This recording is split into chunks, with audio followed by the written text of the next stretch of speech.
Los adverbios siempre pueden funcionar de la siguiente manera. Acá me quedo un rato.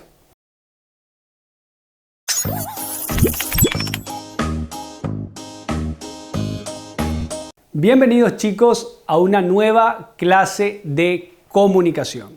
Soy el profesor Juan Tomás Fonseca y en esta clase vamos a desarrollar cuestiones referidas al estilo, a la manera de escribir, a la manera de redactar. Y para hacerlo vamos a desarrollar los siguientes puntos. Vamos a aprender a elegir palabras, vamos a aprender a mejorar nuestra precisión léxica, nuestra precisión conceptual, o en otros términos, a escribir con mayor propiedad. Para lograrlo, analizaremos procesos de selección para verbos, sustantivos, adjetivos y adverbios. Empecemos con nuestra clase.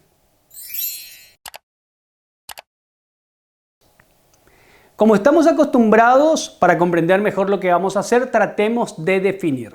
Ustedes ya saben que las palabras, la mayoría de ellas, tienen muchos significados. A cada uno de estos significados les llamamos acepción.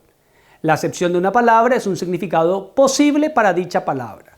Así también podemos definir al estilo como un conjunto, siempre un conjunto de rasgos, peculiaridades, reiterados, constantes, permanentes que caracterizan ¿a quién? A una obra literaria, a una época, a un autor, etc. De acuerdo a esta definición, nosotros podemos clasificar los estilos o el estilo en estilo romántico, estilo naturalista, estilo decimonónico, estilo borgiano, de Borges, etc. Podemos definir de esta manera el estilo por el conjunto de rasgos permanentes, constantes, peculiares que caracterizan a una época, a un autor, etc. Otra definición posible de estilo se refiere a la variedad seleccionada en función al contexto comunicativo. No vamos a extendernos en la explicación de lo que es una variedad lingüística. Si quieren saber más al respecto, revisen el video que hicimos respecto a este tema, variedad diastrática, diatópica, diafásica, etc. También podemos definir de esta manera el estilo. En ese caso, hablaríamos de un estilo culto, un estilo llano, un estilo académico, un estilo literario, etc., en función a la variedad.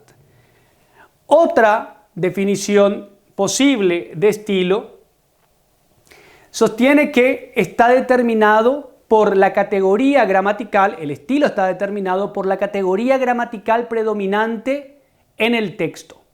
Ustedes saben que las categorías gramaticales son sustantivos, adjetivos, determinantes, pronombres, verbos, etc. De acuerdo a este criterio, el estilo puede ser nominal si hay preponderancia de sustantivos. Los textos filosóficos, por ejemplo, predomina el estilo nominal porque abundan los sustantivos. Otro estilo posible es el estilo adjetival. Hablamos de estilo adjetival cuando el estilo se caracteriza por una gran presencia de adjetivos. ¿Cuál es el tipo literario o el género literario que se caracteriza por gran presencia de adjetivos? El género lírico, la poesía. Encontramos gran abundancia de adjetivos, por lo que hablaríamos, de acuerdo a esta definición, de un estilo adjetival. Por último, tenemos el estilo verbal, que es típico y característico del género narrativo o épico, donde la preponderancia está dada por la gran presencia de verbos. Una última definición, y vamos a atenernos a esta última en sentido lato, en sentido extenso, es la que dice que el estilo se refiere a los rasgos particulares en el modo de escribir de un autor. Nosotros lo que vamos a hacer en la clase de hoy es tratar de mejorar nuestro estilo por medio de la precisión conceptual, por lo que vamos a ver qué criterios podemos utilizar a la hora de seleccionar la palabra justa para cada idea que queremos comunicar. Empecemos con la selección o con el esquema de lo que vamos a realizar, puesto que la selección puede ser de verbos, analizaremos los verbos, de sustantivos, veremos los sustantivos, adjetivos o adverbios. Empecemos, por tanto, con los verbos. La idea central es que nosotros tenemos gran abundancia de verbos en la lengua castellana. Todos los idiomas tienen gran abundancia de verbos. Por lo tanto, tenemos que reparar muy bien en el significado de aquel verbo que estamos utilizando, para que el mismo coincida con la idea que estamos queriendo comunicar. Porque no es lo mismo decir Elena da caramelos en el parque a decir Elena reparte caramelos en el parque o Elena regala caramelos en el parque o Elena obsequia caramelos en el parque. En primer lugar, les sugiero que agarren un diccionario, tanto léxico como de sinónimos y antónimos, y anoten las diferencias que existen entre cada uno de estos verbos que algunos podrían sostener que se comportan como sinónimos. Analicemos para que se comprenda la diferencia que existe entre regalar y obsequiar, que aparentemente son verbos que significan exactamente lo mismo. Cuando yo regalo algo, estoy dando algo a alguien en concepto o en forma de presente. La misma idea está contenida por el adjetivo obsequiar, con la diferencia que los obsequios tienen un contenido afectivo del que generalmente carece aquello que se regala. Entonces fíjense cómo esta diferencia en la connotación y en el matiz hace que en uno u otro contexto sea más apropiado utilizar el verbo regalar que el verbo obsequiar. Y lo propio podríamos decir del verbo repartir o dar. Ocurre lo mismo con todos los verbos. Por tanto, a la hora de escribir, ustedes tienen que expresar el verbo o anotar el verbo que creen que es más apropiado y luego recurrir a un diccionario de sinónimos y antónimos para cotejar los sinónimos y elegir aquel que más se ajusta a sus necesidades. Luego tenemos la consistencia verbal. Hablamos de consistencia verbal para referirnos a aquel ajuste que tiene que existir entre los tiempos de los verbos que yo utilizo cuando redacto, escribo o pronuncio un discurso. Porque los verbos que utilizo tienen que ser consistentes entre sí. Fíjense los ejemplos. En la primera oración tengo, Ramiro encontró la piedra y la coloca debajo de la mesa. Encontró es pretérito perfecto, coloca es presente. ¿Por qué yo cambio el tiempo de pretérito perfecto a presente sin necesidad de hacerlo? Cuando esta inconsistencia se produce, hablamos de un estilo inconsistente. ¿Cómo el estilo sería consistente? Si dijera, Ramiro encontró la piedra, tengo otra vez pretérito perfecto, y la colocó, pretérito perfecto, fíjense que los tiempos coinciden, debajo de la mesa. Es un estilo consistente, puesto que utilizo los mismos tiempos. Reparen en el detalle que no siempre utilizo los mismos tiempos. Siempre es la necesidad expresiva la que determina la consistencia o coincidencia de los tiempos seleccionados. También es una estructura consistente la que dice Ramiro encuentra la piedra y la coloca debajo de la mesa. Fíjense que en este caso tenemos presente y presente. Estilo consistente, consistente e inconsistente. Analicemos ahora la selección de sustantivos. El mismo criterio que para los verbos. Cada palabra designa un objeto muy en particular. Se refiere a una cosa muy particular. Por eso decimos siempre cuidado con los sinónimos. Porque sinónimos perfectos palabras que expresan exactamente la misma idea, existen muy pocos. La sugerencia siempre es escoger el sustantivo que describa al referente con mayor precisión, y esta precisión deriva en la cualidad que se conoce como propiedad. Nosotros llamamos a un estilo propio cuando se escoge la palabra más apropiada para expresar la idea que queremos comunicar. Analicemos las oraciones como hicimos con el verbo. El aire olía a flores. Está bien expresado, no hay incorrección gramatical.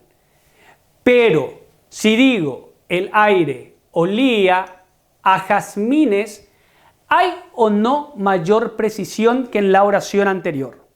Fíjense que aquí digo flores y aquí especifico que olía a jazmines.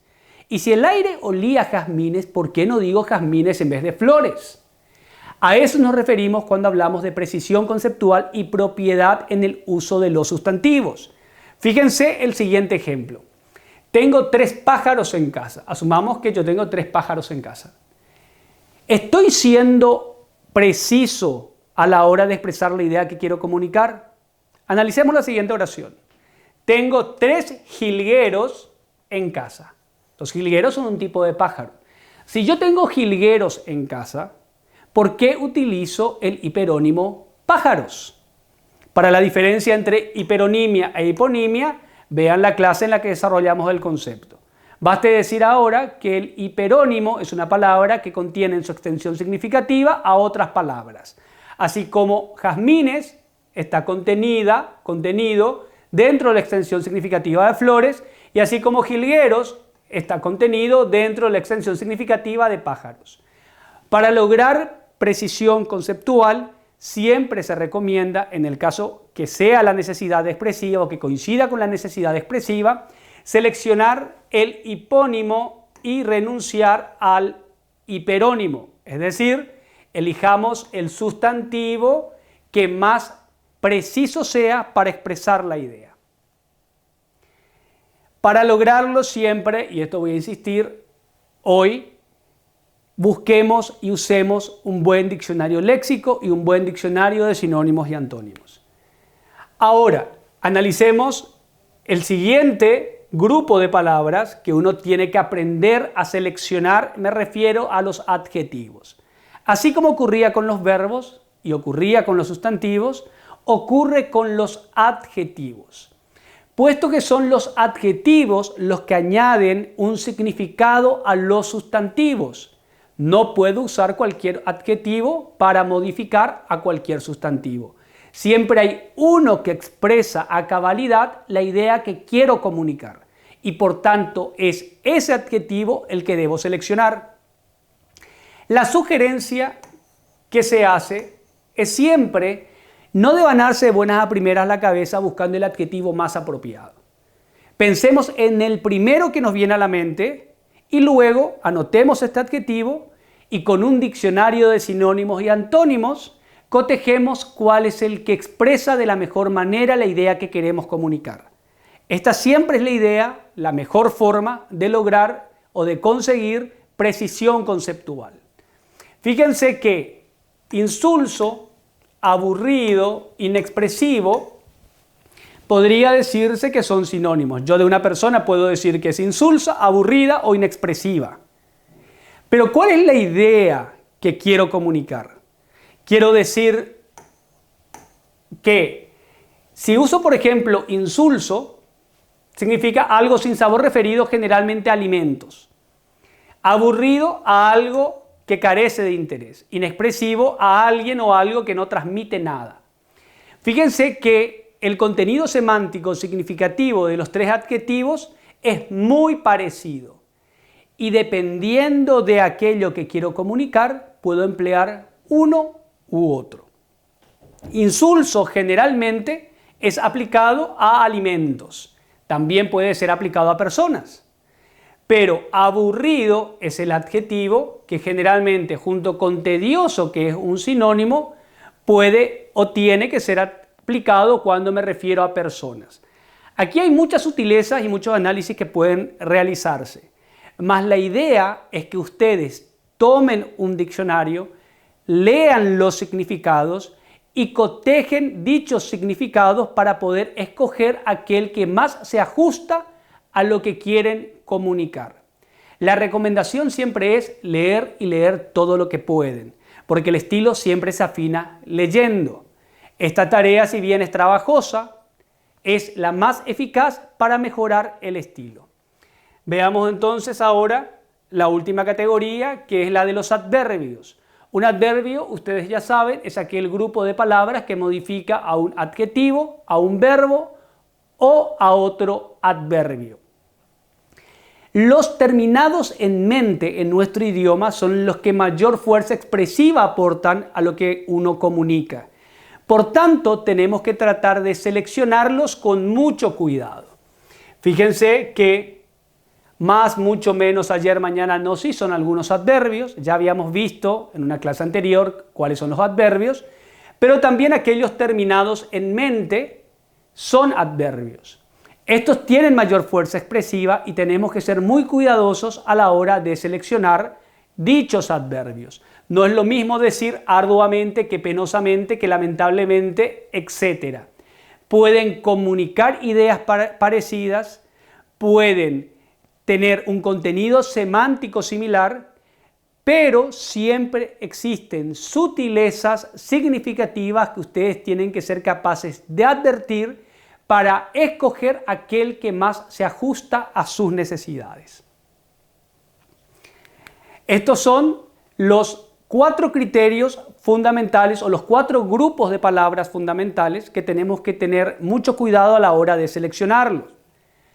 Los adverbios siempre pueden funcionar de la siguiente manera. Tengo que tener mucho cuidado de escoger aquellos que sean menos genéricos. Lo propio decíamos de los sustantivos cuando hablábamos de hiperónimos e hipónimos.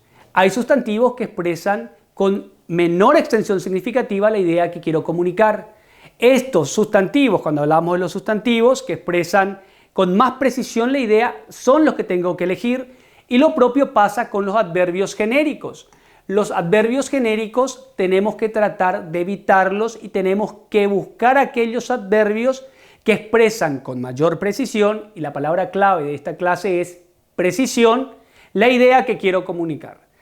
Tengo laboriosamente por un lado y podemos elegir dependiendo de lo que queremos comunicar, arduamente, fatigosamente, dificultosamente, diligentemente, seriamente. Fíjense cómo cada uno de estos adverbios comunica algo distinto, pero son o tienen menos o son menos generales que laboriosamente. Por último, terminar la clase diciendo, cuidado con los sinónimos. Es cierto, nuestro idioma tiene muchos sinónimos, pero muy pocos son perfectos. Perfectos quiere decir que tienen el mismo significado. Para el resto de los sinónimos existen sutilezas en cuanto al significado, como vimos con regalar y obsequiar, que ustedes tienen que ser capaces de advertir para poder escoger la categoría gramatical que mejor comunique la idea que quieren expresar. De esta manera vamos mejorando el estilo. Ahora pasemos a hacer unos ejercicios de fijación. Tenemos aquí algunos hiperónimos y la idea es que ustedes anoten algunos hipónimos. Tenemos comida, podemos decir lasaña, stroganoff, podemos decir pizza, por ejemplo, algunos hipónimos, perro, pastor alemán, pitbull, chihuahua, etc. Tenemos caballo, podemos decir un caballo en vez de caballo, un árabe, un alazán, un cuarto de milla, un inglés, etc., que son tipos de caballos, hipónimos. Tenemos mueble, tenemos sillas, tenemos mesas, armarios, etc., todos hipónimos que deben ser preferidos siempre al hiperónimo. Tengan esto siempre presente. Siempre se tiene que preferir el hipónimo cuando corresponda al hiperónimo. Y terminamos con un ejercicio de pareja. Fíjense que tanto diligente como oficioso, dinámico y emprendedor pueden, en apariencia, comunicar lo mismo. Pero fíjense cómo hay sutilezas en cuanto al significado se refiere. Por un lado, diligente. hacendosa y solícita en ejecutar lo que está a su cuidado. Es una persona diligente, podría definirse de esa manera diligente. O cuidadoso, exacto y activo. ¿O les parece que corresponde que inicie acciones o empresas innovadoras? O notable por su energía y actividad. Y fíjense cómo cada idea se ajusta mejor a uno de los conceptos o términos o palabras que tenemos seleccionadas. Por eso la dificultad reside en advertir las sutilezas. Diligente se refiere a alguien cuidadoso, exacto y activo en aquello que realiza. Oficiosa es una persona hacendosa y solícita en ejecutar lo que está bajo su cuidado. Una persona dinámica es alguien notable por su energía y actividad. Fíjense cómo de vuelta cada palabra designa un significado, se refiere a un significado muy específico. Y emprendedor, por ende, que inicia acciones o empresas innovadoras. De vuelta la idea es que tengan cuidado con los sinónimos. Cada palabra se refiere a una idea particular y el estilo se mejora aprendiendo a seleccionar sustantivos, verbos, adjetivos y adverbios que expresen con precisión la idea que quiero comunicar. Con esto terminamos la clase y ustedes deberían de ser capaces de definir lo que es el estilo, definir lo que es precisión léxica y seleccionar con cuidado, con la ayuda de un diccionario léxico y de un diccionario de sinónimos y antónimos, verbos, sustantivos, adjetivos y adverbios. Espero que hayan aprovechado la clase y nos vemos en el siguiente video.